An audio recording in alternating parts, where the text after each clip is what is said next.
Yo, what's happening? You already know what time it is.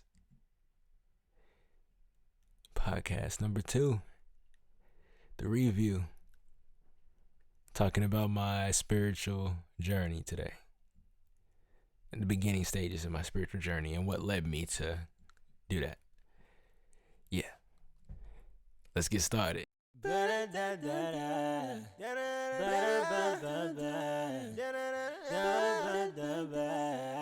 Number two, to review. Yeah. Do y'all like that? Just a little spin on my intros. You know, I fucks with it. I hope you like it, cause y'all the one listening to it, and if you don't like it, you're not gonna come back. So I would love a little bit of feedback. You know, but anyway, let's get to the main course of this podcast: my spiritual journey, me being brutally awakened. Let's go ahead and talk about that. All right, so we're gonna go back. I think it's 2 years. 2019. Yeah, 2 years. I had this dream. This is before I even knew. I knew about meditating, but I'll get to why I didn't know a little bit. But I had this dream where I was fighting in a war. It had to be like World War II because of the M14 Garand or M14 Garand. I think it's Garand. M14 Garand.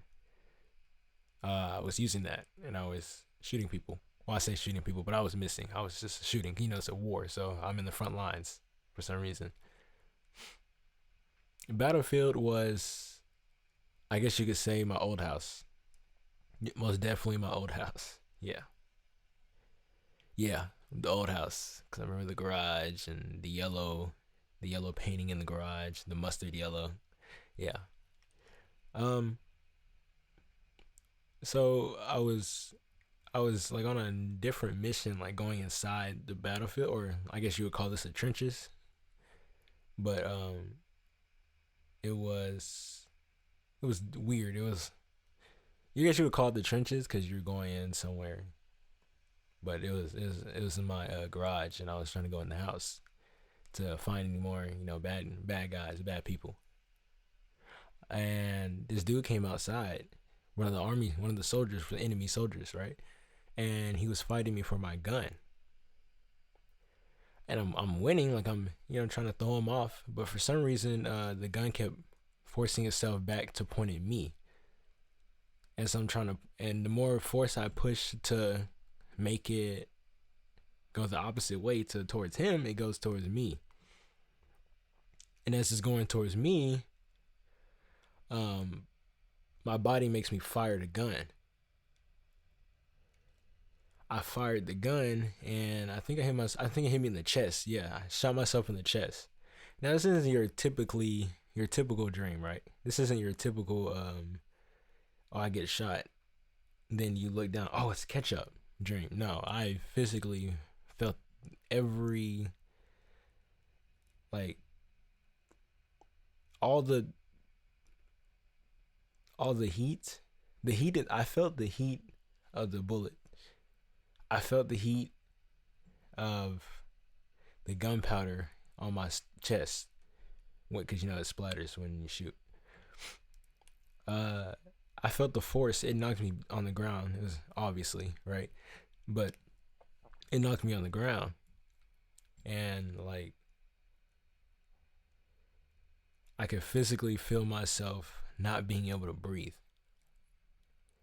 And probably 5 seconds in, I could feel myself choking on my own blood. And that experience alone was crazy to me. Like, that shit was crazy as hell. Um, oh, and side note, I'm being my true and authentic self on this podcast, so I might cuss a lot, I might not. I may make some out of pocket jokes. Just if you don't like them, you can go, you can leave. It's okay, but just keep that in mind. Like, whenever you hear me cuss or you hear me stutter or whatever, I'm being my authentic self, and I'm trying to, you know, maintain that image. But anyway, where was I at? Oh, feeling myself not being able to breathe and actually coughing up blood and seeing the blood come out of my mouth. Yeah, that was crazy. I could feel the pain too, like not just having adrenaline, but it's like it was going away. I could feel the pain. Then I died, and I let myself die. Well, technically, I let myself die in this dream.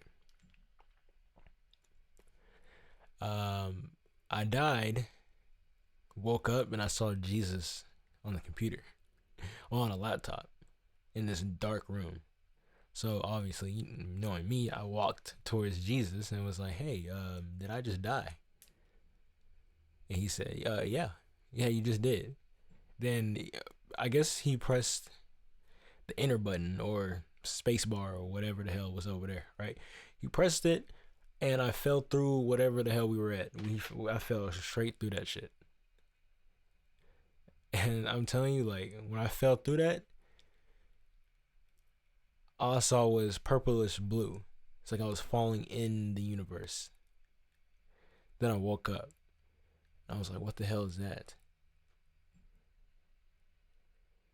And I couldn't explain it. I was just like, oh, what if that's my depiction of hell? Because I never really had a true depiction of hell. Like, you hear people call it the fiery pit of death. Um,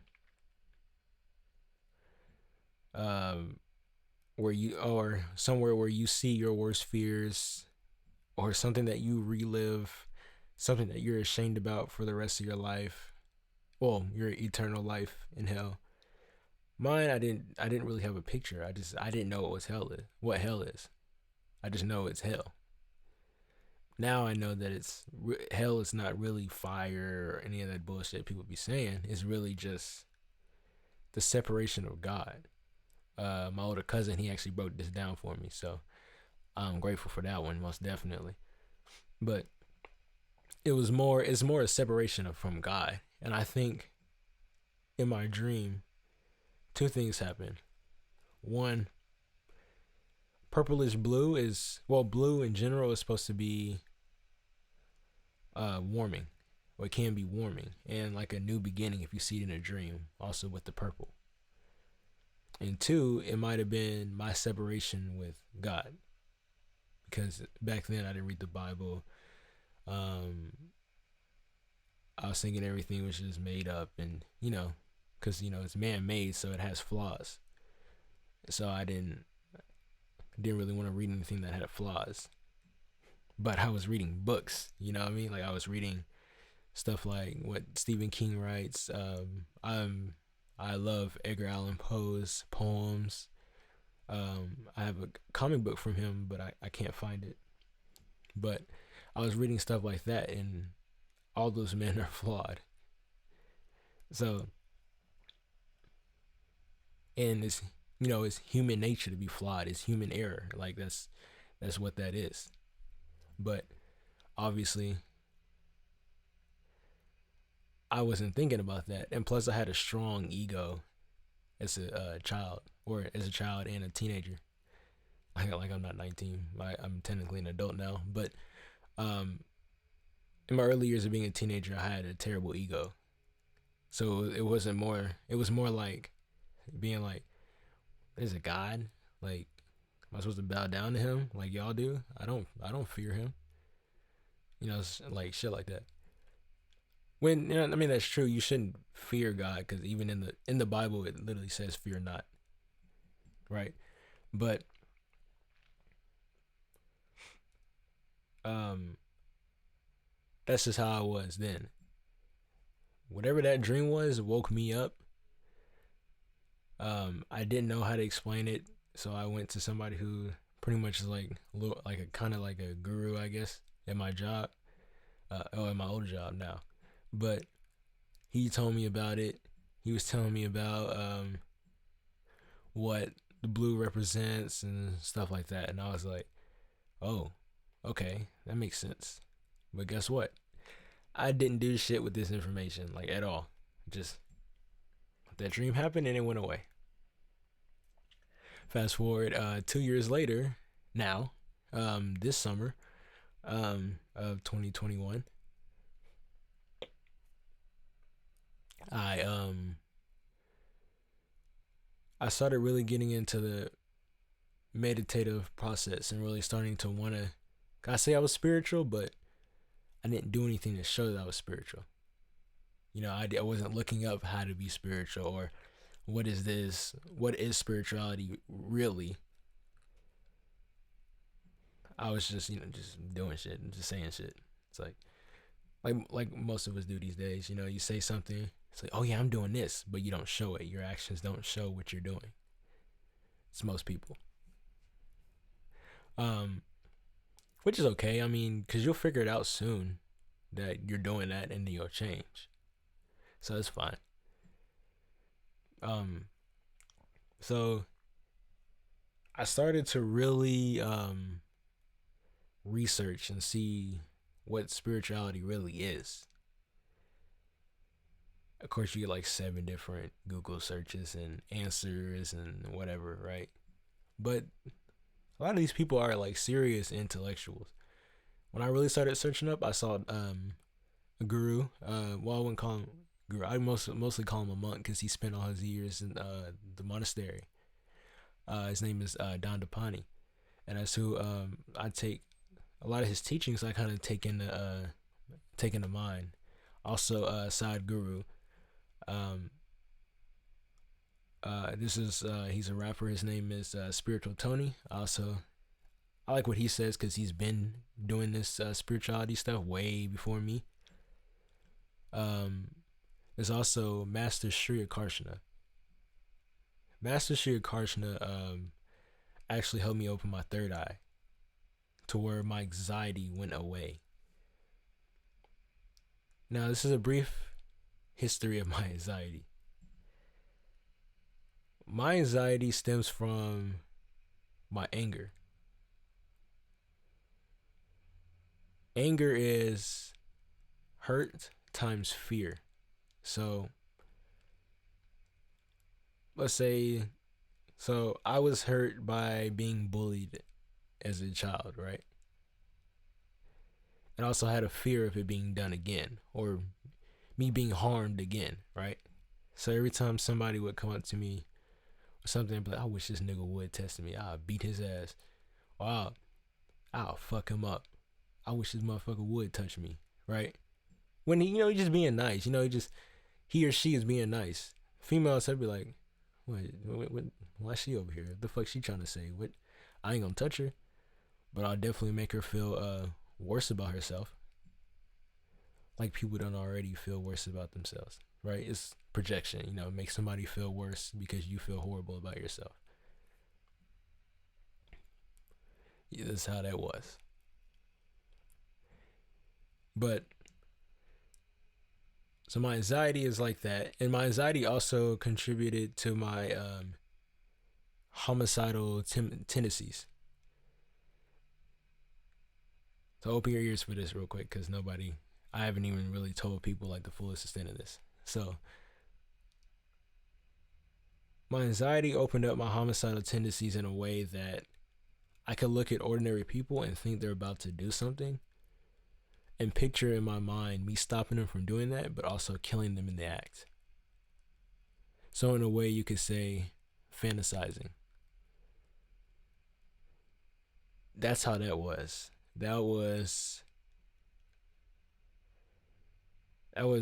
That haunted me tremendously before, and I didn't get any help for it. I didn't ask for any help, pride again, my ego. I got this shit. I don't need nobody. What they know, right? Which I mean, if you truly want to work on yourself, you got to look inside yourself and really do the dirty work before you can even, I guess, go to a therapist, unless you truly can't do it by yourself. But I would really advise somebody to really meditate and look inside themselves. Let your mind wander, because your mind wanders, you find all the dark things that you've been trying to repress. Yeah, it's gonna hurt like a motherfucker when it happens, but I'm telling you, that's what you want to do. That's what you want to feel, so you can get over it. And I say get over it, but repress it, because you don't truly get over something. You just make it to where I guess you could say it's a joke now. You know what I mean? I mean, I'm not gonna joke about my homicidal tendencies or me wanting to murder people. That's weird as fuck. But yeah, but yeah, that was how it was. It was more like, oh, if he tries something, I got him. I used to walk around with a pocket knife. I don't anymore, but mainly because it broke, and I'm kind of bummed out about that. But I used to walk around with a pocket knife. I walk home from school every night. This is when I was working at Burger M, right? When I was working at Burger M,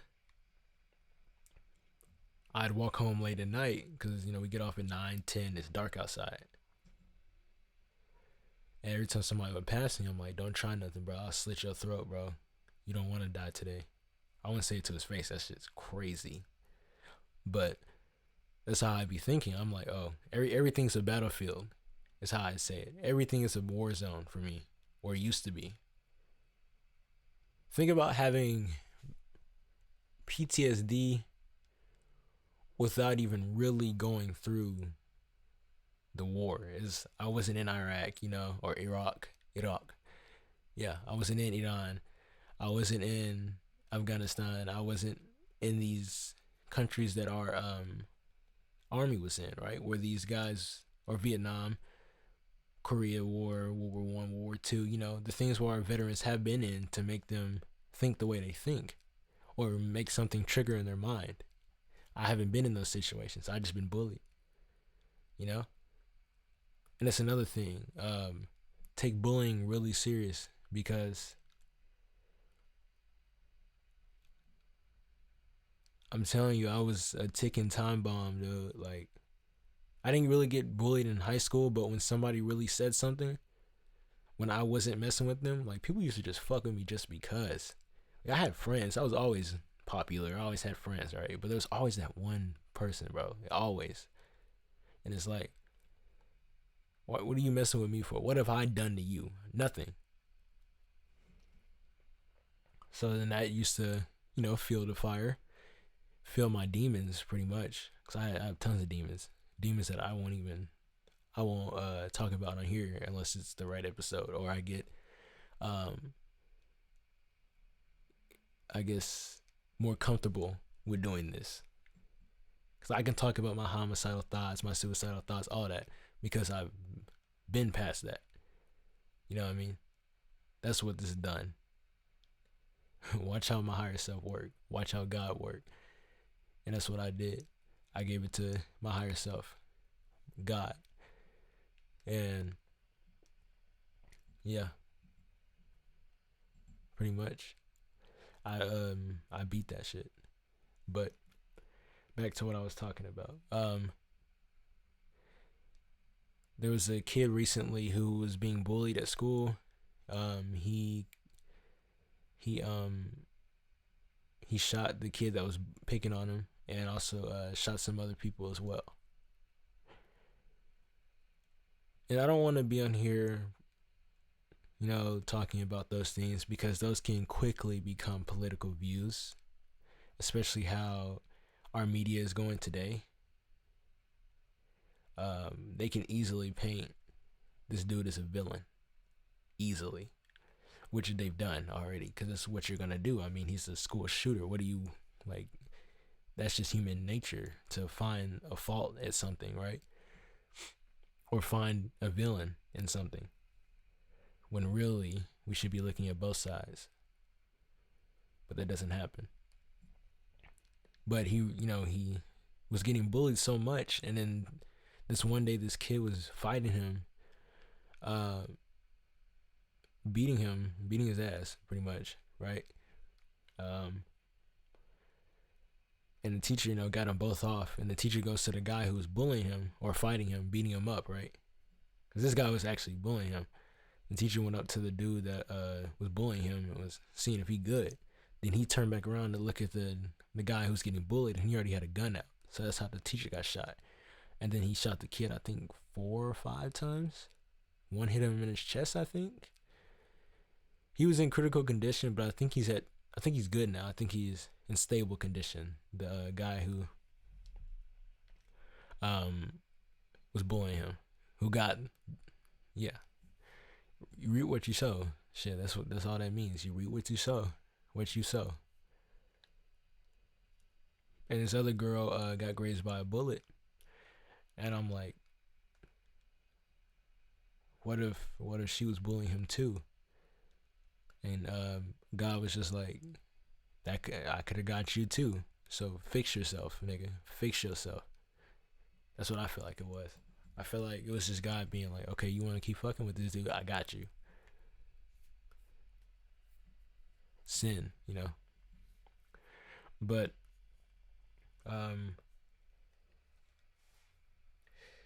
yeah, I mean, I don't want to come in here and like feel sorry for the kid, because I mean he still shot up a school, and I mean that's not okay regardless of how much you're getting bullied or not.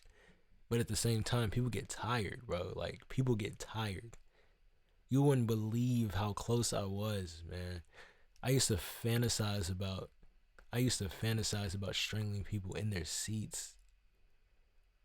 I used to fantasize about stomping these niggas out because I see them bullying somebody else, and I hate seeing people get mistreated. And then that shit moves over to me. I hate seeing people get mistreated, and I hate getting mistreated myself and getting fucked with just because you're sitting there. Because you're in your own little void. And I know, like, having negative energy attracts negative energy as well. So you could be getting fucked with like that because of your energy and how you are. Also, because I was terrible in high school. Yeah, I was, yeah, depressive. Yeah, it was terrible. But just the way, it's just the way some people are. Like, I understand, hurt people hurt people. So if somebody's fucking with you, chances are they're getting fucked with at home, or they have interpersonal battles with themselves. And it's like, okay, makes sense.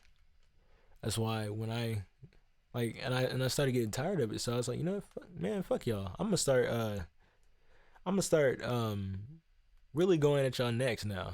Like, I'm really gonna start that shit. So every time somebody would say something like fuck with me, I say some shit right back, destroy their entire character. And when I see a laugh from the crowd, it's like, oh, okay, they like that. All right, keep saying some more. I hit you directly in your insecurities, make you feel terrible, make you feel horrible. And I did that a lot, and then until I got in this one group chat, and this girl, she was picking on us and calling us names. So I don't remember what I said, but I said some shit to her. And then she called us all niggas. No, she said nigger. Actually, she used a hard R. She was like, "You're all hard R's." I already said it. Fuck. You're all niggers. How about that? And I replied back, "You think that it hurts me? That doesn't hurt me at all."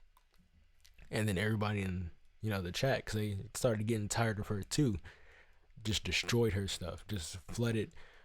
Oh, it was terrible. And turns out that she actually tried to kill herself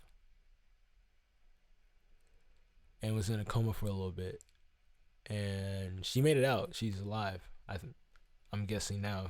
I haven't heard anything. This is like 4 years ago. But yeah, that happened.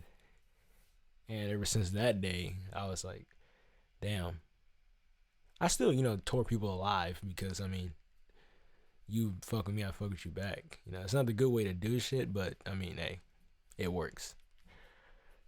Well, does it really work? Because they kept coming back. It works temporarily. It works in the moment. Because they'll shut up in the moment, but they always got something to say next tomorrow, next week, whatever, right? But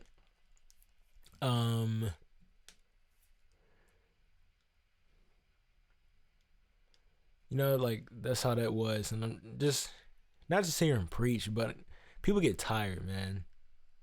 People get fucking tired. So just like, if somebody says they getting bullied, bro, listen, because every human is a bad human. We are all capable of doing what what all the evil people have done. We're all capable of that. We're all capable of murder. Some more than others.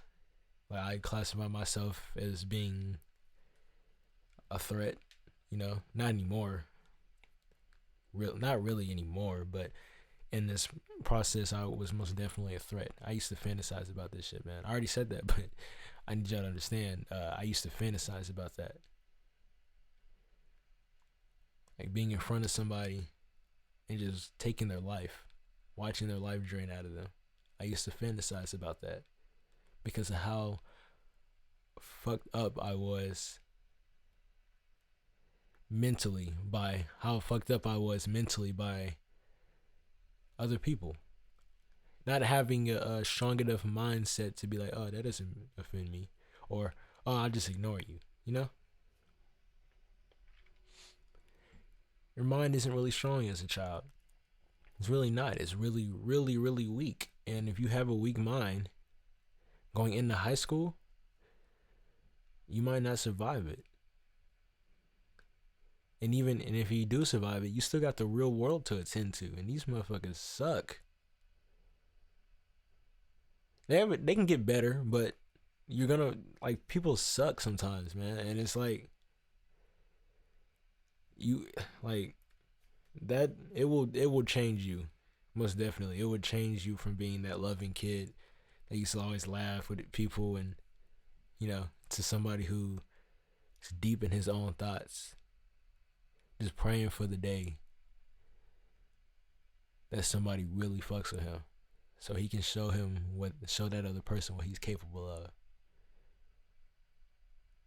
Yeah. It is real. It's straight up just like that, straight like that. But that was that, and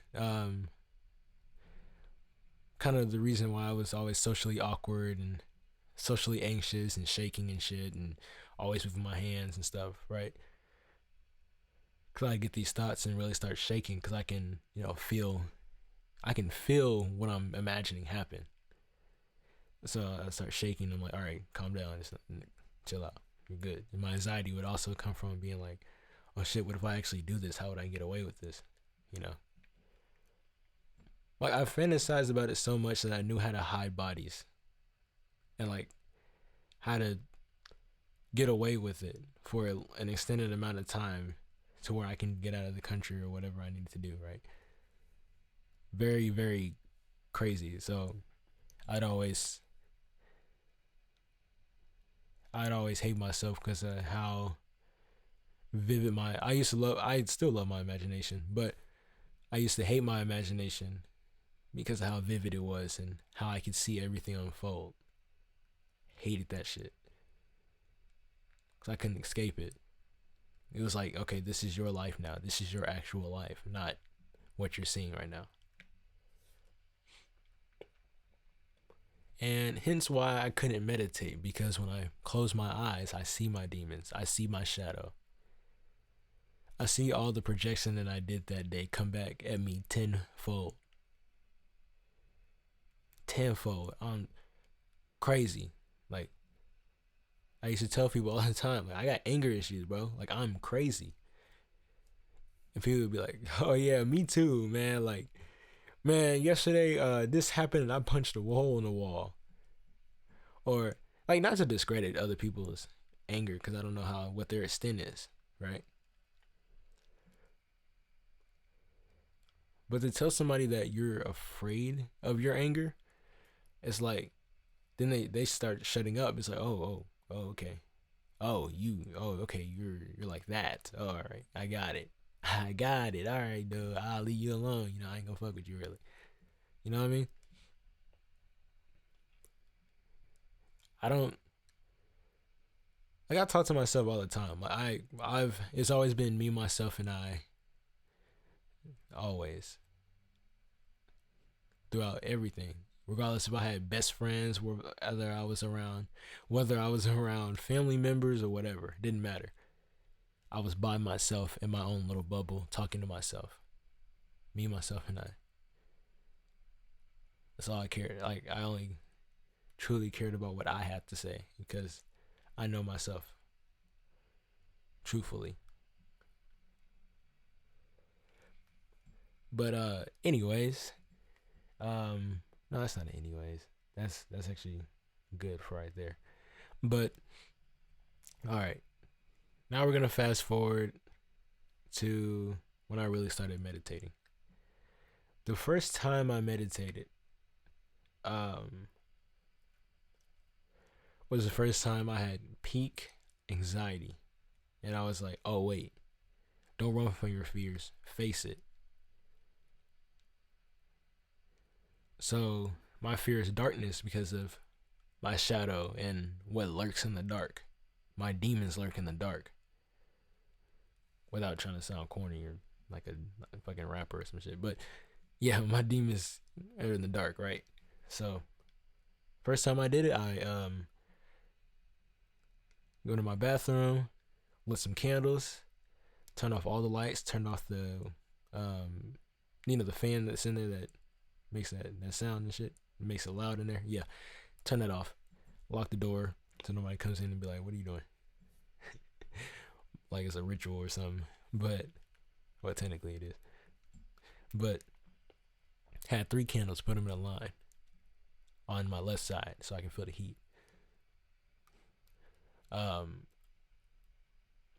I laid down.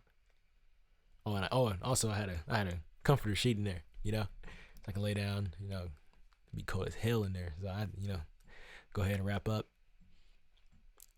No, I didn't. Yeah, I did. I did wrap up. Yeah. But so I turned on this hypnosis thing. And this was like peak sexual desires, which I will not talk about. If y'all do want to hear about that,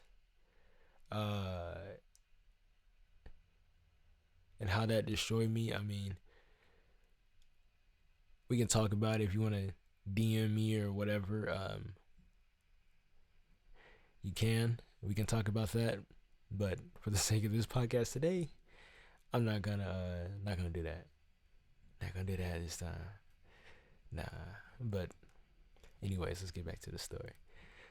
So this was peak anxiety, extreme sexual desire, anger, everything. Just let that ball up in one. Went in there, did the meditation, and in the middle of the meditation, I felt my soul leave my body. Now, when my soul left my body, I realized that I wasn't breathing on my own, that I was paralyzed temporarily. I couldn't move. I mean, okay, I could move my fingers and jump out of the meditation, but in that meditation, I felt like I couldn't do shit, right? So as I'm doing this meditation, I see my higher self. And my higher self is as big as 2 earths, right? And my little ass is revolving around him. But my soul, I'm seeing from my soul. My soul is, no, I'm seeing from my physical body. My spiritual body, or my spirit is revolving around him, around my higher self, or in this instance, God, right? I took it as an ego death. Your ego is your physical self. And when you kill that, you turn into your spiritual self. Have you ever felt like you were floating? That's your spiritual self. That's your higher vibration. Or that's how I feel about it. There's a lot of shit people say, but that's how I feel it. Because after this, like I've always been floating. People could never hear when I'm in the room or anything like that, right? But this time it was because of my higher vibration, not just because I was trying my hardest not to be seen. But this time it was my higher vibration, and I felt like I was floating. I still feel like I'm floating every time I walk. But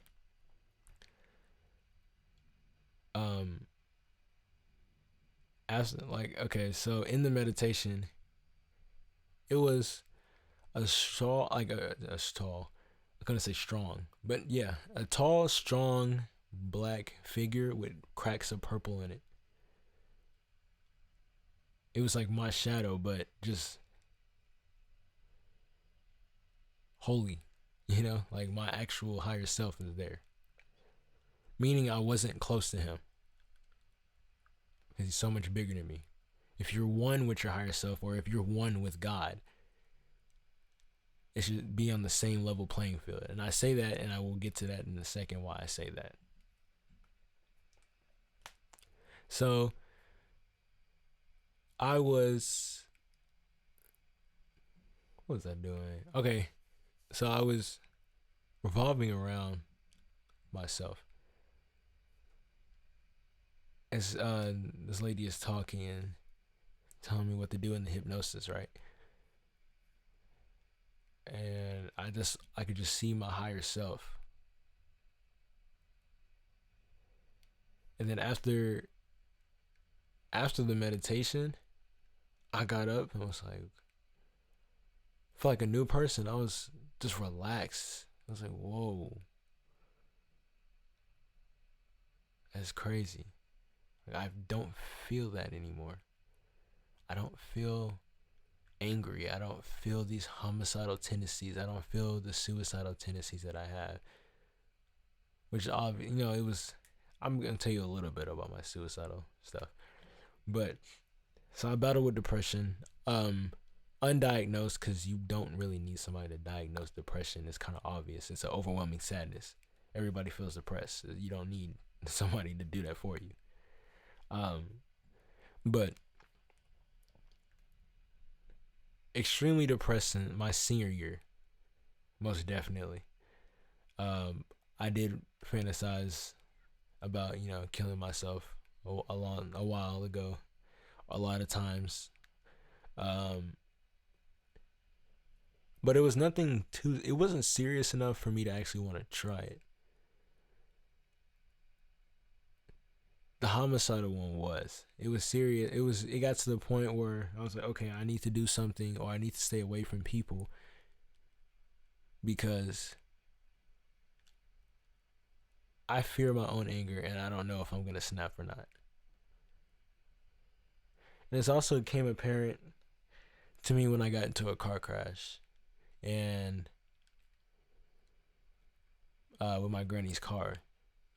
And if you know your granny, you're like, man, I don't ever want to do anything to hurt or disappoint my granny. It's like, it's your granny, man. And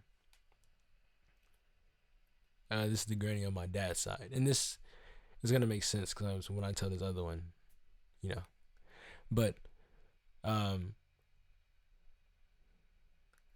my granny on my dad's side, I raced her car and I had to come back to the house, and make sure I was alright. I was good. I didn't really care about none of the shit they were talking about. I was like, oh, are you good? Like, yeah, I'm fine. That whole time I was thinking, damn, he hit the wrong side. He should have hit the passenger. He should have hit my side. He should have hit the driver's side. And apparently, with the impact of how the Jeep, because it was a Jeep, how the Jeep hit me, if he would have hit my side, I would have like bruised the hip or hurt myself, right? So it wouldn't have been bad if I would have got hit or injured, like a bruised hip hurts. I've had a bruised hip before. It shit hurts, like bruised to the bone. Yeah, but um, still, you want to come out of a car crash unscathed if you have one. The whole point is to not have one, but if you do have one, you'd want to come out unscathed and not hurt at all, right? Um, but for this one, I was like, damn, he should have hit he should have hit the driver's side for real, because at least instead of the people that were at, this happened last year. I was like, well, maybe the people at the house, and man, if it would have hit me, they wouldn't be acting the way they did and the way they acted. And I'm already on 10 because I just got into a wreck and I had all this adrenaline and I'm already pissed. I'm mad at myself because of what happened to my granny car when it was clearly my fault. And also angry at the dude that because when he got out the car he had AirPods in and that almost sent me. But and that's when I was started fantasizing about murdering him as well. Even though I'm actually angry at myself because I wasn't paying attention to the signal, right? Again, projection. It's a terrible thing projection is. But um and the other when I got to the house, everybody was like, "Oh shit, oh man, wait till we gotta tell your granny, man, damn, that's what happened, damn." I was like, "Are y'all gonna help or?" It was. I didn't like that, man. It's different. I ain't talking about my parents. My parents, they, obviously they were like, "Oh shit," they actually cared. But they went and told my granny. First thing she said was, "Oh, I hope he's all right. Like as long as he's all right, is all this matters. All that matters. I can get another car." And I'm outside trying to contain my anger and the sadness that I'm having and the anxiety. And then I couldn't, so I just snapped. I was breathing really heavy, real hard, like really hard. And my mom, she came over there and was like, hey, this is me. It's mom." She grabbed me, and in my mind, I'm like, "Get the fuck off of me." For good reason, because if she was anybody else, I definitely would have thrown her off. Or yeah, if she was somebody else, cause and I wasn't in the. It was like my first stage of anger, and it was just I was just right. Your tears run down your eyes when you get angry and shit, right? So, and she grabbed me, and in my mind, I'm like, "Get the fuck off of me! Don't touch me! I don't want to hurt you," right? But if she was anybody else, most definitely I would have pushed her off. But um um and I look back on that sometimes and I'm like, that wasn't even the full extent of my anger. Like my mom caught a little glimpse and she was surprised. She was like, "I've never seen him like that." And it just shows you like,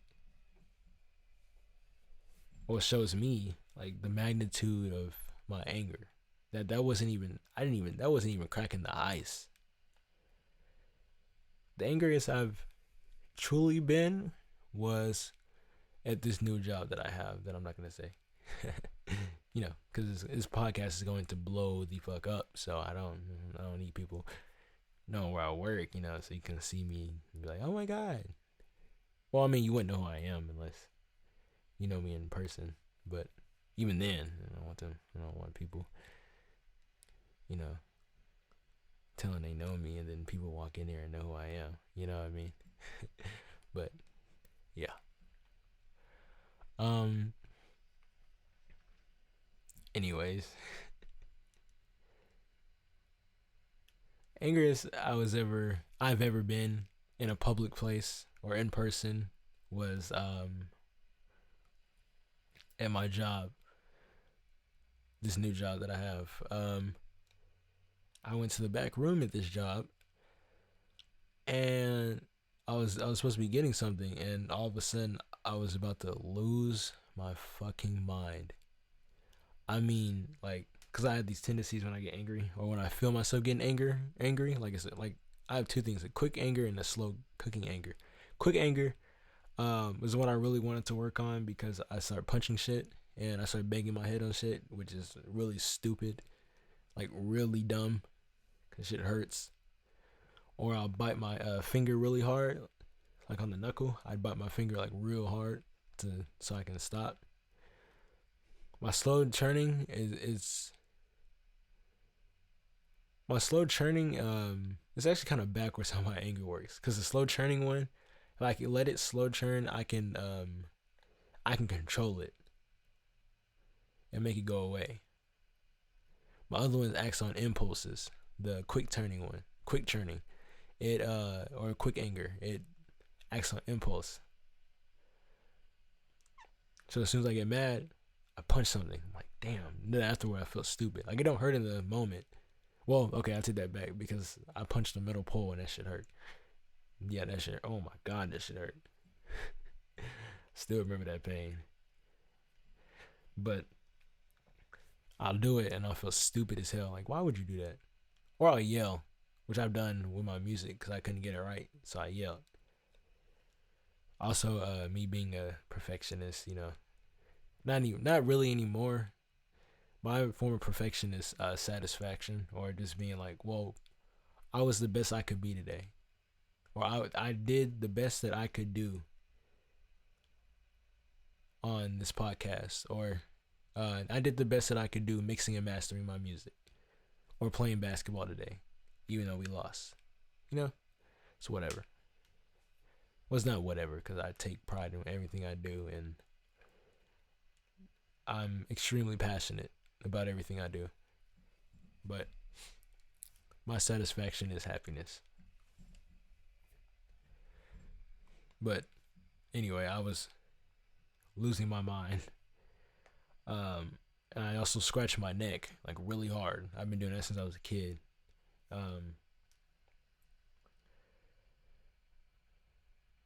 And I was starting to feel trapped again. My meaning of trapped is not, oh, I'm just in a box and there's no way out. No, my meaning is I have a noose around my neck and I'm on a wooden chair. And I'm trying to figure out a way to pull this noose off my neck. Right? And the chair keeps slipping. Because you gotta kick the chair to hang, right? So the chair keeps slipping from under me. And I'm trying to put my feet back on the chair, but it keeps slipping. And I'm trying to take the noose off my neck, but it keeps getting tighter and tighter around my neck. Hence me not being able to breathe when I get angry, and me kind of like holding on like to my, I guess you'd call it my chest plate. Yeah. I hold on to my chest plate, or just holding my hands to my chest and like being like, you know what I mean? Doing that, and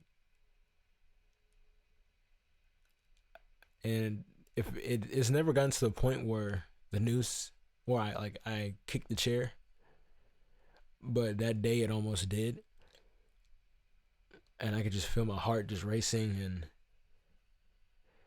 and just squeezing my fists together, like squeezing my knuckles as hard as possible. I was freaking out, like I was shaking and shit. And that was my slow churning, not being able to control it that day. And that wasn't even half of what I know I'm capable of. So I went to the back, sat down, and was like, man, fuck this. I'm gonna sit here for about 20 minutes, not do anything, and just do my breathing exercises and chill out. That's the angriest that I've been in a public place, most definitely.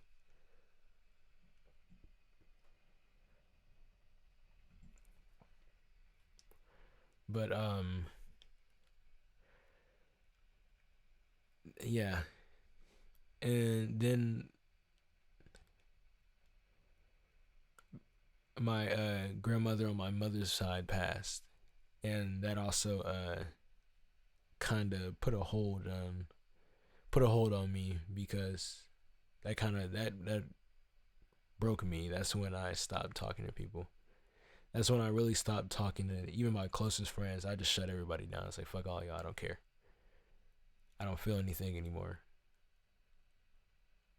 This is when I really put myself first and started to work on myself. This wasn't even meditation me. This was just spiritual me. This was just, All right, sit down, fix what's broken, because you're broken, me. And still to this day, I still take my hiatus from people and cut them off for a little bit, then come back. Real friends understand. Real friends will understand. If you saw that sudden change, you understand. People who get mad at it, they're not your real friends. Unless you didn't. Unless like they're like your close friend and you just cut them off and you didn't tell them like, hey, I'm gonna just like I'm dealing with some things right now, so I'm just not gonna talk to you for a little bit. Now if you just cut them off and just didn't talk to them no more, and they get mad and they're like, "What's wrong?" Or not mad. I won't say mad. Concerned. That is like that's your true friend. That's like your true friend. If they're concerned, like, hey, like you good? Like, how'd you cut us out? Like that's your true friends. But if they're just mad because you're not showing them attention or whatever the fuck, then yeah, they're not good friends. They're not somebody you need to be around. Damn, I just popped my ankle. Shit. All right. But back to the spiritual journey. Oh, technically, this is the spiritual journey. Like I said, informal, formal podcast. So if I'm jumping around, this is my authentic self. I mean, I do this on a daily basis when I am talking to people about this or talking to anybody about anything, because I'll remember things, and I'm like, damn, I need to say this, or it'll fuck with me. But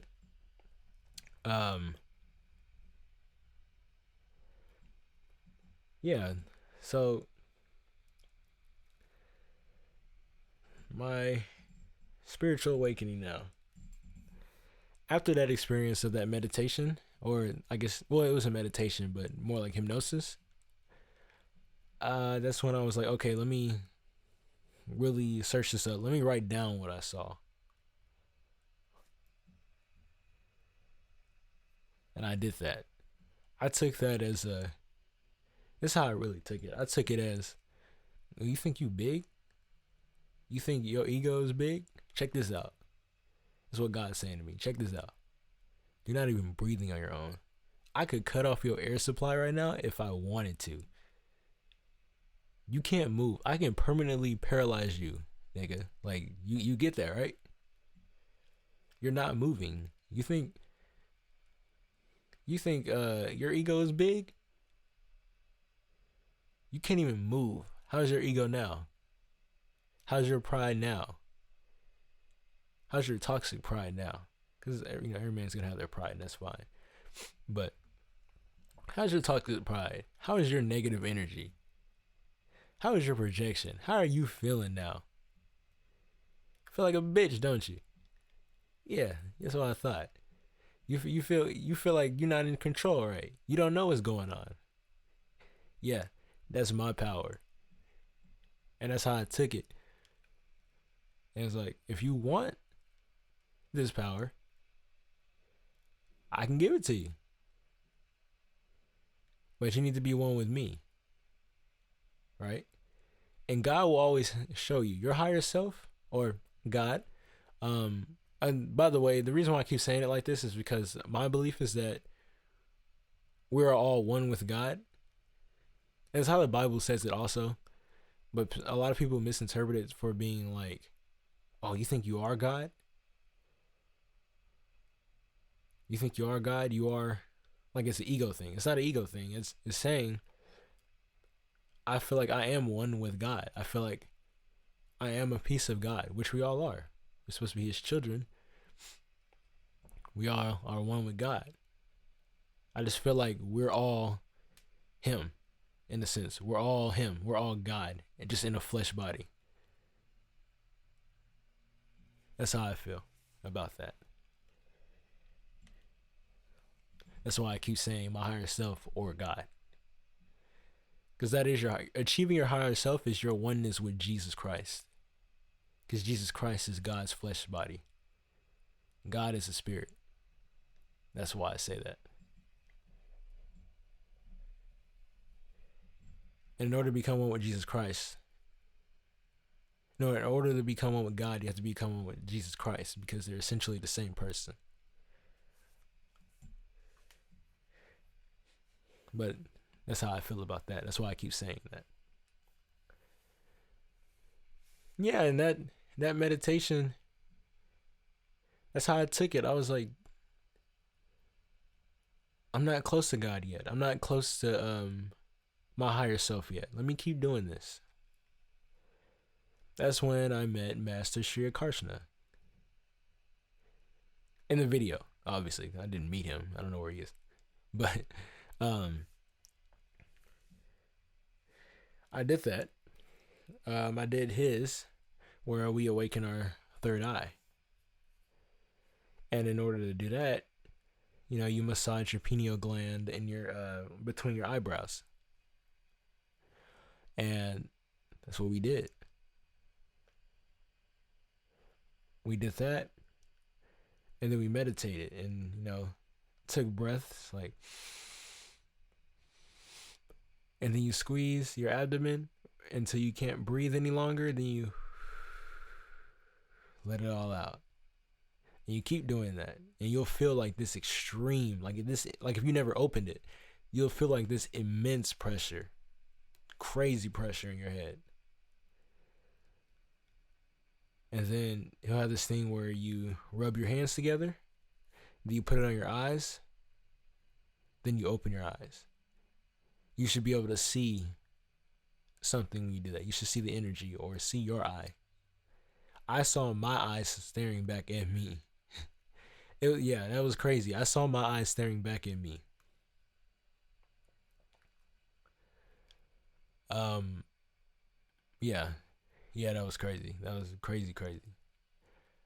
But look at this. These eyes were the ones that I saw were my anxiety eyes. The ones where I'm like, oh shit, if he comes over here, I'll kill him. Or oh, I'm in a crowd of people. What do I do? Or this person wants to talk to me. What do I say? You know what I mean? Stuff like that. And my eyes were shaking. It was like just going crazy. And mind you, I am in the dark still, because I'm still scared of the dark. Not anymore, but I was at that time afraid of the dark, of what's in the dark. I opened my eyes, and then I calmed myself. I went,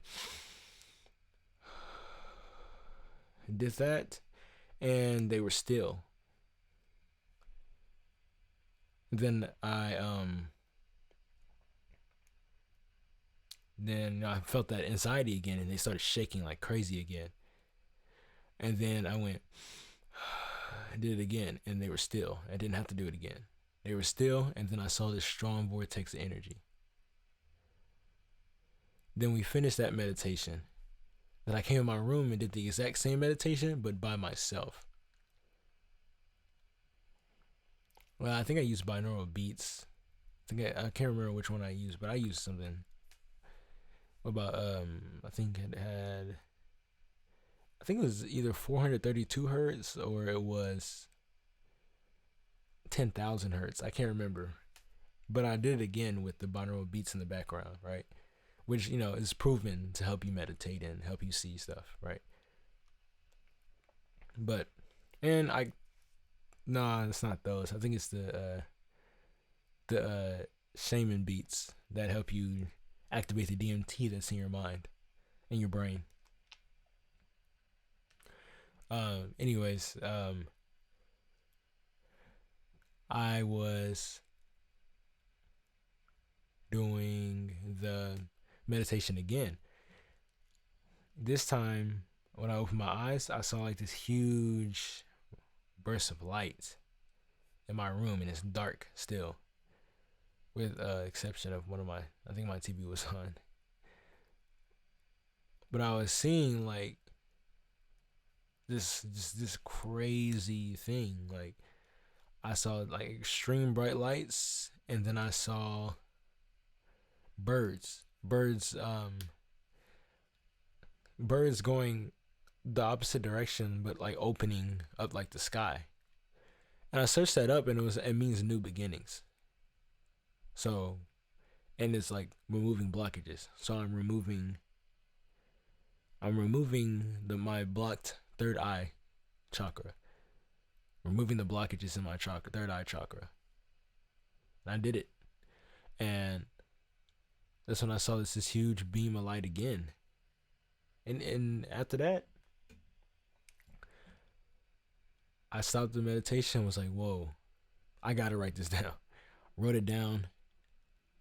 Like my most powerful experiences, I wrote them down.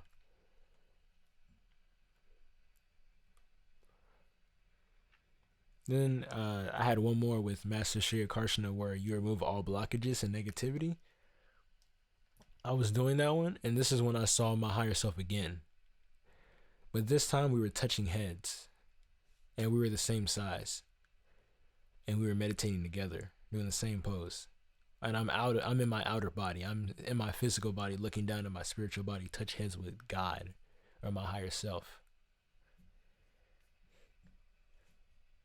And this time I took it as, now I'm one with him. Now I can see everything. Now I have the power to manifest anything I need to in my life.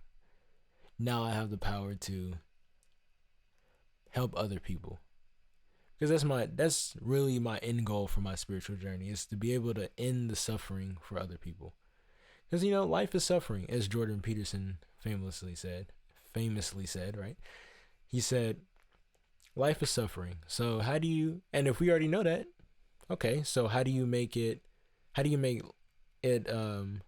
less terrible for you and everybody else? Well, you find your purpose. And your purpose is usually going to be something you can do for yourself that your purpose is usually something that can help yourself while helping others get to where you need to go or where they need to go. Like music. I make music solely to help other people's life better. Help other people's lives better.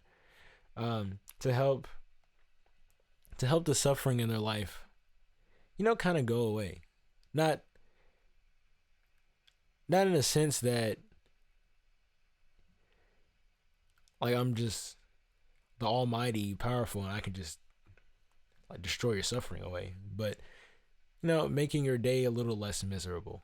That's my goal in this life, whether it's through music, whether it's through my poems that I write, whether it's through my podcast, whether it's through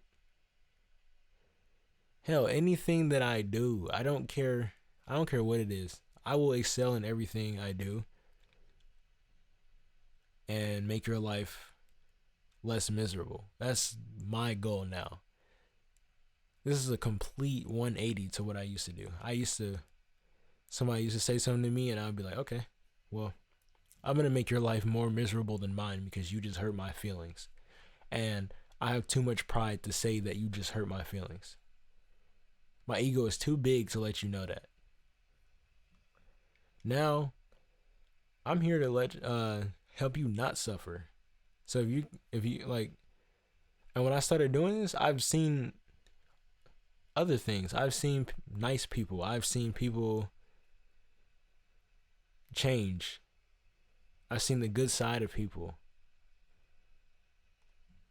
I was always able to see the good side, but it always got blocked because overshadowed by the negative things I saw in people because I wanted them to stay away.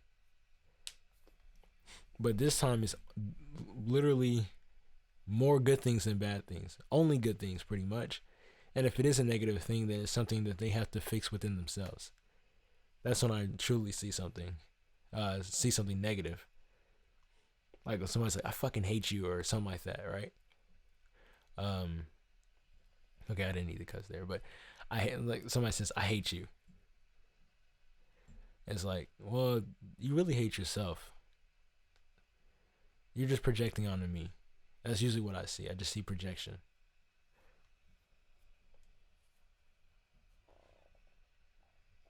And it's just great now, man. Like life is good. Like I already found my purpose, but my higher self helped me realize my true purpose. And ever since then, my music has been better. I've been advancing hella when it comes to writing music. I've always been a great writer, but this is ridiculous. I mean, like seriously, this is crazy. My speaking got better. If you didn't know me, you would think I was um, always a really well spoken individual. But well, I was always a well spoken one. But um, if you didn't know me, you would think that I was always positive and uh, happy go lucky and stuff like that. Which I mean, truly I wasn't. My friends know. But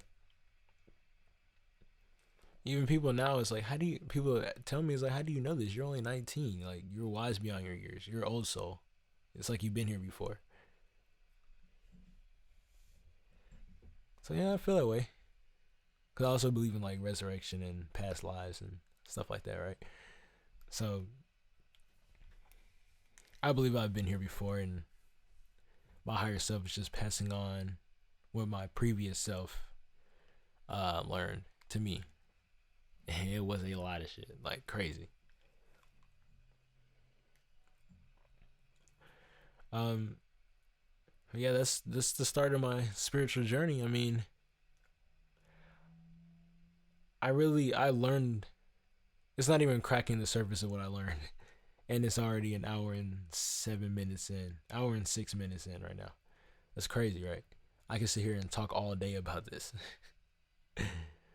but I think we're gonna cap it there for right now, and I'll go ahead and the next one I give y'all, I'll start talking about how I awakened my root chakra,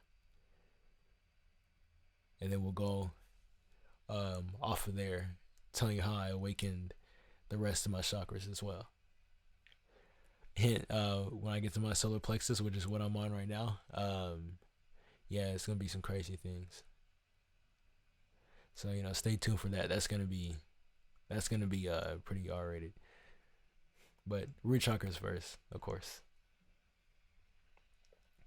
As always, thank you for listening. Thank you for tuning in. I love everyone unconditionally who listens to this podcast and gives me feedback. I love you anyway, even if you didn't like this podcast. But you know. So as always, we're gonna end with 5 things that I'm grateful for. Um, Again, I'm grateful for waking up today. Being able to look in the mirror and see my vibrant self, my cool self, my pretty self, my gorgeous self. I'm also grateful for the tools that I have been blessed with in order to learn about